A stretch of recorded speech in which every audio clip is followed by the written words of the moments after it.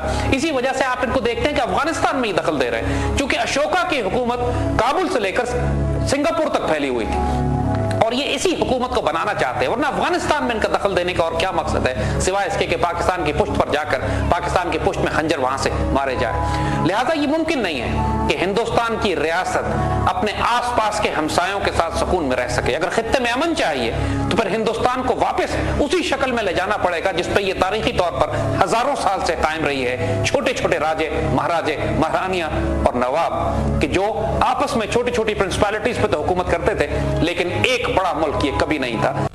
یہی مقدر ہے ہندوستان کا۔ تمام آس پاس کے خطے کے ممالک تنگ آمد بجنگ آمد آخر میں ہندوستان کے ساتھ یہی کریں گے انشاءاللہ۔